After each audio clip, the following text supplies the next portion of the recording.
अपशिष्ट क्या कहलाता है? साधारण बोलचाल की भाषा में हम कूड़ा को अपशिष्ट कह सकते हैं। जो हम बोलचाल की भाषा में शब्द इस्तेमाल करते हैं कूड़ा, इंग्लिश में वेस्ट, जिसका और कोई उपयोग न हो, अनुपयोगी पदार्थ, अनुपयोगी पदार्थ कूड़ा या अपशिष्ट। तो हम अपने दैनिक क्रियाकलाप में जब हम दिन भर में कुछ न कुछ काम कर रहे होते हैं तो कई बार ऐसी चीजें कुछ हमारे साथ हमको मिलती रहती हैं जो हमारे लिए अनुपयोगी हो जाती है, तो वो अपशिष्ट कहलाएंगे या कचरा कहलाएगा। दैनिक क्रियाकलाप के उपरांत निकलने वाला अनुपयोगी पदार्थ अपशिष्ट कहलाता है। अब अगर इसका हम वर्गीकरण करें तो कितने तरह के हो सकते हैं कचरे हमारे आसपास, या अपशिष्ट कितने तरह का हो सकता है? तो मुख्यतः इसके 3 रूप हम देख पाएंगे अपने आसपास। पहला ठोस अपशिष्ट कहलाएगा, जैसे टूटे फूटे बर्तन हैं, कांच है, प्लास्टिक है, लोहे के टुकड़े हैं, और फसल जो हमने बोई, धान, गेहूं, चना, मटर, जौ आदि जो भी फसलें बोई, तो हम जब उसमें से दाना निकाल लेते हैं और पशुओं को खिलाने लायक जो उसके भूसा आदि बन सकने वाला अंग होता है, जब हम उसको भी ले लेते हैं, उसके बावजूद कुछ न कुछ ऐसा बच जाता है जो किसी काम का नहीं रहता, तो वो भी ठोस अपशिष्ट के श्रेणी में आ गया। अब ठोस अपशिष्ट में 2 तरह के अपशिष्ट पाए जाएंगे, एक सूखा अपशिष्ट होगा, एक गीला अपशिष्ट होगा। जैसे सब्जियों के छिलके हैं, वो गीले श्रेणी में चले गए। तो हम जब इसका निस्तारण कर रहे हों, जब हम इसे निपटा रहे हों, इसका निपटान कर रहे हों, तो हम अलग अलग पात्र रख लें, गीले अपशिष्ट को हम एक साथ रखें। अस्पतालों में आपको अपशिष्ट की एक नई श्रेणी भी देखने को मिलेगी। वहां पर एक मेडिकल वेस्ट का भी आपको डिब्बा मिलेगा, जो जैसे किसी मरीज को सुई लगाई गई, सिरिंज जो बच गया बाद में, चूंकि स्वास्थ्य की रक्षा के दृष्टि से ये सुनिश्चित किया जाता है कि जो सिरिंज एक बार किसी मरीज को लग चुकी हो वो अब और किसी को न लगे, किसी और को न लगाई जाए। तो इसके लिए उस सिरिंज को फिर किसी और के प्रयोग में ना आ सके, तुरंत ही उसको कूड़ा मान लिया जाता है, अपशिष्ट मान लिया जाता है। तो वो भी ठोस अपशिष्ट है, लेकिन वो सामान्य अपशिष्ट के साथ मिल ना जाए, और कहीं तो कहीं हम ले जाके उसको फेंकेंगे, कहीं ना कहीं उसे निस्तारित करेंगे। अपशिष्ट का प्रकार है द्रव अपशिष्ट। द्रव क्या कहलाता है? जो चीजें बह सकती हो वो द्रव कहलाएंगी। तो द्रव अपशिष्ट में हमारे घरों से जो निकलने वाली नालियां हैं, सीवर का गंदा पानी है। सीवर क्या है? शहरी क्षेत्र में सीवर मिलेगा, ग्रामीण क्षेत्र में नहीं मिलेगा। शहरी क्षेत्र में बड़े बड़े पाइपों को, इतने बड़े भी हो सकते हैं, जहां मुझे आप ऐसे लंबा लंबा खड़ा करा लीजिए, हाथ भी मैं ऊपर कर लूं तो शायद और भी जगह बच जाए।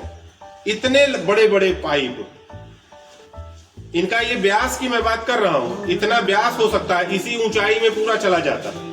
तो इतने बड़े पाइप, उसमें विभिन्न मोहल्लों से निकलने वाली नालियां आकर के मिलती हैं, जो नाली का गंदा पानी होता है उस सीवर में इकट्ठा होता है, और फिर उसके सीवर के माध्यम से बहते हुए वो किसी बड़े नाले में या तालाब में, जहां पर उसको तरीका तो ये है कि उसे शोधित करके तब नदियों में मिलाया जाए। तो कई जगहों पर शोधन केंद्र बने हुए हैं, जल शोधन केंद्र, जहां इन गंदे पानी को निथार लिया जाता है और साफ पानी जो है नदी में छोड़ा जाता है। लेकिन कई जगहों पर अभी भी नहीं है, तो ऐसे ही गंदा पानी चला जाता है।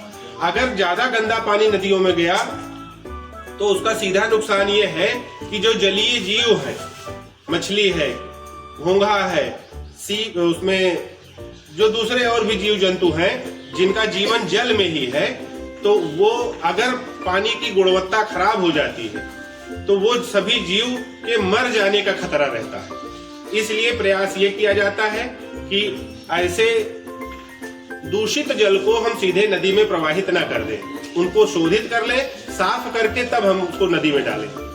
साथ ही साथ हम जिस संस्कृति में रहने वाले लोग हैं, बहुत जगहों पर सीधे ही नदी का पानी भी लोग पीते हैं। बहुत तीर्थ स्थान बने हुए हैं जहां पर श्रद्धालु जाते हैं, नदियों में स्नान करते हैं, तो अगर उस पानी की गुणवत्ता खराब होगी, दूषित होगा, तो जो लोग स्नान करेंगे या उसका आचमन करेंगे या उसको पिएंगे वो बीमार हो जाएंगे। तो इसलिए भी सुनिश्चित किया जाए कि साफ पानी नदी में जाए, उसका शोधन करने के उपरांत जाए। तो इसके अलावा जैसे जो विद्युत उत्पादन केंद्र बने हुए हैं, जो कोयले से, हमारे यहाँ थर्मल पावर स्टेशंस हैं जहां पर कोयले को जलाया जाता है और बड़े बड़े टैंक होते हैं, उसमें पानी भर दिया जाता है, फिर उसके भाप से बिजली बनाई जाती है, टरबाइन चलाए जाते हैं और बिजली बनती है। तो वहां पर भी कुछ न कुछ इस तरह का अपशिष्ट निकलता है जो द्रव रूप में रहता है। इसके अलावा चमड़ा शोधन केंद्र जितने हैं, भारत में, संसार में जहां जहां पर भी चमड़े को शोधित करने के केंद्र हैं, उन केंद्रों में भी पानी का प्रयोग होता है और वो एक निश्चित मात्रा के बाद उसमें मानक है अलग अलग उसके मापने के, जैसे पीएच वैल्यू उसकी देखी जाएगी और उसमें डिजॉल्व ऑक्सीजन, उसमें कितना ऑक्सीजन घुला हुआ है। पानी में भी ऑक्सीजन घुला होता है, उसका जो डिजॉल्व ऑक्सीजन होता है वो ऑक्सीजन जो उसमें जीव जंतु रह रहे हैं पानी में, उनको जीवित रखने के लिए जरूरी होता है। उन जीव जंतुओं को जीवित रखने के लिए वो डिजॉल्व ऑक्सीजन जरूरी होता है। तो अगर पानी बहुत दूषित हो जाएगा तो डिजॉल्व ऑक्सीजन में कमी आ जाएगी, तो वो जीव रह नहीं जाएंगे, मर जाएंगे। इसीलिए कभी कभी नदियों में हमको देखने को मिलता है कि कुछ मरी हुई मछलियां तैर रही होती हैं, कहीं कहीं दिख जाएगा। जो लोग नदियों के आसपास रहते हैं उन्हें अक्सर ये दृश्य देखने को मिल जाते हैं। तो एक तीसरा जो गैसीय अपशिष्ट का स्वरूप है, पहला ठोस अपशिष्ट, दूसरा द्रव अपशिष्ट और तीसरा गैसीय अपशिष्ट। गैसीय अपशिष्ट के स्वरूप की अगर हम बात करें तो हमारे घरों में जो चूल्हा जलता है उससे जो धुआं निकलता है, सर्दियों में लोग तपता, कौड़ा, अलग अलग जगहों पे अलग अलग नामों से बताया जाता है, तो जो लोग इसका प्रयोग करते हैं वहां से भी धुआं निकलेगा। कोई उद्योग है, कोई भट्ठी लगी हुई है, ईंट के पकाने का जो भट्ठा है, जो वहां पे जो चिमनियां लगी हैं, बड़े बड़े और फैक्ट्रीज हैं, मिल्स हैं, उनमें जो चिमनियां निकल रही हैं, उससे जो धुआं निकल रहा है। उसके अलावा कोई जीव कहीं मर गया तो उससे उसके दुर्गंध निकलती है, तो वो आसपास का पूरा वातावरण दूषित हो जाता है। तो इस तरह के जो कूड़ा या अपशिष्ट है वो गैसीय अपशिष्ट कहलाएगा। तो ये बात स्पष्ट होनी चाहिए, अपशिष्ट क्या है और अपशिष्ट के प्रकार कौन कौन से हैं, कौन सा अपशिष्ट किस श्रेणी में जाएगा।